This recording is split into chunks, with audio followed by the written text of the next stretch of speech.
Hey everyone, I'm Dan from JazzComposersPresent.com, an online space where composers, musicians, and listeners come together to celebrate the music we love. I'm joined today by Chuck Owen, Guggenheim Fellow and Grammy-nominated composer with Jazz Orch, founding president of the International Society of Jazz Arrangers and Composers, and professor emeritus of the University of South Florida. Chuck is here to show us how to get the most out of the bucket mute. Hi all, it's great to be here with you, and thanks for joining us. The title of today's short talk is Bring Me a Bucket. A lot of you may get the reference to the Monty Python movie, The Meaning of Life. Unfortunately, we're not going to be talking about that franchise today, but we are going to be talking about the use of the bucket mute in contemporary jazz ensemble writing. I'm going to be focusing just on the bucket mute as opposed to other mutes because this is just a short mini lesson, but they're not interchangeable. Mutes are each very evocative and useful in completely different settings, and I tend to look at them kind of like the way you use woodwind doubles. You wouldn't begin to use a flute in place of a tenor sax without thinking about it, and you shouldn't use a harmon in replacing a bucket or a cup or anything else either. Now, I first became enamored with bucket mutes listening to the Quincy Jones big band recordings back in the kind of the late 60s and early 70s. And of course, Quincy was influenced by the writers of the Basie Band, as he had done some work with them too. They also used buckets. But the history of the mute goes back well before that. Mutes in general were devised in the 20s so that the street brass players could dampen their sound to play in small kind of indoor spaces without overpowering other instruments or their audiences, actually.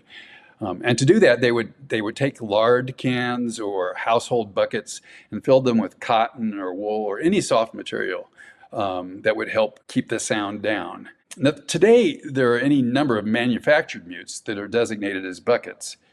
And there's, at least as far as I know, there's no definitive version of what a bucket should be. There's no legislation that says it's got to be this. You'll find that many are they look very sleek and fancy. Some people use mute bags as bucket equivalents. And here we've got a pic of it. Here is one of the earliest manufactured buckets, appearing sometime in the 1930s, made by Humes and Berg, entitled A Stone-Lined Velvet Tone. To me, this is the sound of the bucket mute. It's soft, it's wispy, and there's no hint of a metallic edge to it, which is exactly at least what I don't want in a bucket mute. It has the further advantage of being the cheapest, so this is the one that I actually recommend all my brass players get. The most common usage of the bucket mute, and for that matter, is almost any mute is in a full section sound.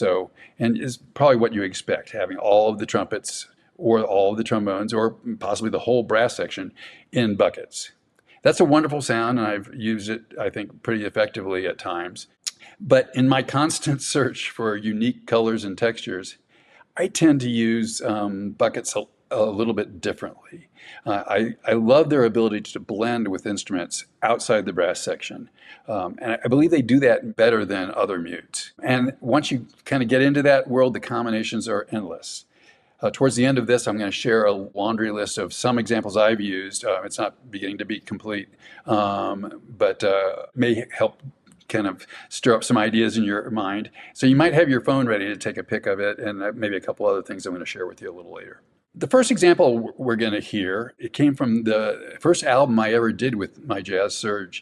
And for that album, I invited the wonderful Benny Golson to come in as my guest artist. That's really a treasured pick of me and Benny. He was delightful, and I was so excited to have him join me for this. So I wanted to arrange a work of his for my band. Now, I was eager for Benny to feel very comfortable with the band, and I wanted to reflect a respect of his tune and his writing style in arranging this tune, while allowing me a little bit of latitude to put my own stamp on it as an arranger. So what you're going to hear is the tune is Blues on Down, and the head is played by a small mixed group of winds, and you're going to see this in the score. And playing the melody is a flute and a trumpet in bucket. The second, and it's harmonized in four-part chordal harmony. The second line is an alto sax by itself. Third line is a tenor sax by itself. And then the fourth line is a trombone in bucket mute. So let's listen to this and see what you think.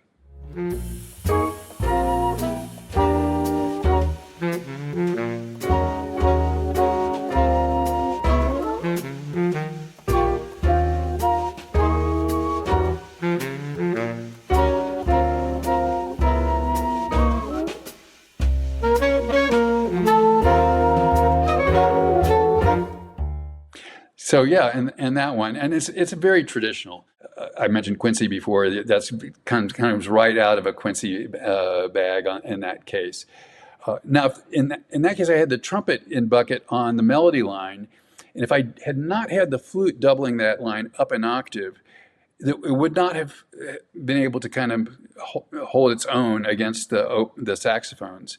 But by doubling it with the flute, then the bucket really adds a little bit of heft to that flute sound and makes the melodies be really comfortable. The next example we're going to hear comes from the album Whispers on the Wind that I did with my jazz search. And this piece called Warped Cowboy actually got a Grammy nomination for Best Big Band Composition. And it features tenor sax, an open trombone, a cup-muted trumpet, and a dobro playing the melody. So by themselves, they're fine. That the melody is going to stand out just great, and it's actually a fairly interesting sound. But especially when you add that dobro to it with its kind of country cringe. But I used 3 trombones in buckets in addition to this, doubling the melody. But they double it in a hocketed fashion. In other words, they will play individual notes of the melody, and then the next trombone will play another, and the next, and so no one's playing the entire melody. They're just collectively, they're covering all of the notes. What this allows me to do is each note is then sustained. So it creates kind of what I call a bleeding effect, which I use in a lot of my charts, and I love. It's kind of the equivalent of if you put on a really long delay electronically. The melody notes are just sustained even as the melody itself continues on. And the bucket mute its ethereal nature is actually perfect for this. Other thing you're going to see or hear is at the end, you're going to hear the open trombone section come in. And I want you to note how dramatically that section sound is when they're open after having been in bucket mutes. It makes a big difference, and without doing much of anything else, it really kind of gives it a nice push. You're only going to see one page of the score here. This will give you more time to check out how the trombones 2 through 4 intersect with the melodic line. And things past that, you really don't need to see score. Nothing else additional is happening. So here's Warped Cowboy.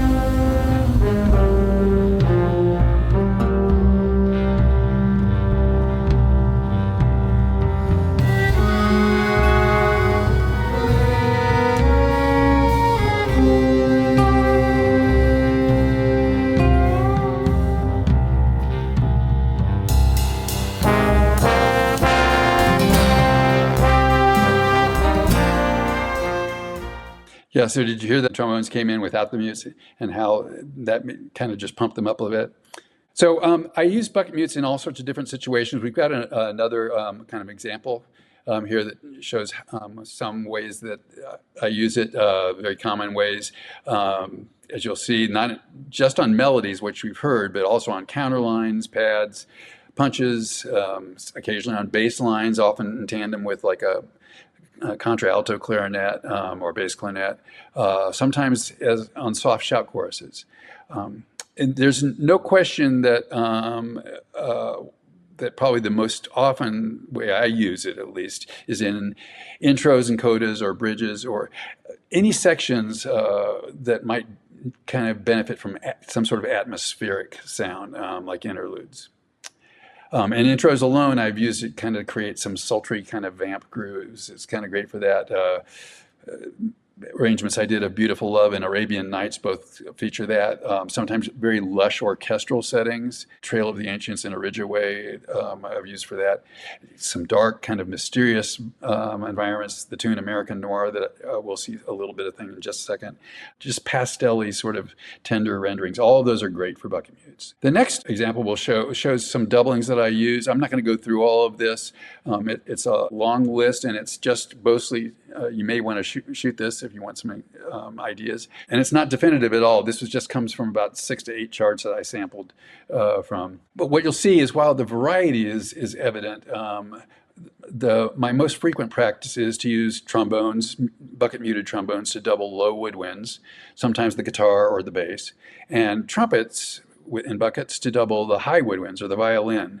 And then occasionally, you'll see as the bottom part of this example, I've used buckets in tandem with other brass mutes to create kind of more vibrant color palette.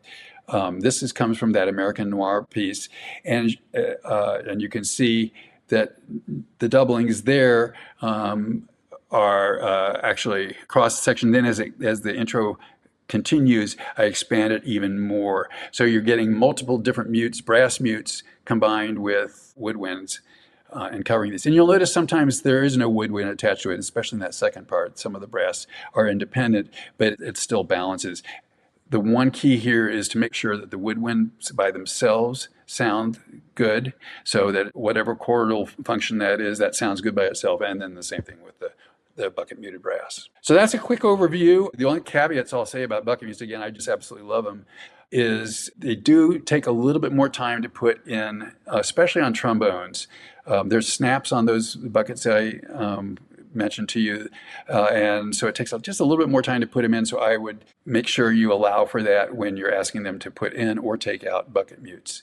And of course, it's obvious that I think that bucket mutes can occasionally they're soft enough that they can be covered up, so either by a very aggressive rhythm section or other open instruments. So you have to just be careful that you use them in those situations where they can actually add something. There's one more example I've got that I'm going to show you. This is just, if you want to do some further listening, these are some tunes of mine that use bucket mutes, and I think you might enjoy listening to. Also, you'll find that study scores of mine for all of these tunes, I believe, are available on my website, and be delighted for you to come and purchase those and check them out. All right, thank you so much. Enjoyed talking to you about my love of bucket mutes. Thanks for watching today's mini lesson. Be sure to like, share, and subscribe. Drop any questions, comments, or suggestions for future videos down below. To watch our full-length events and participate in live Q&As with our presenting artists, head to jazzcomposerspresent.com. Thanks, and we'll see you next time.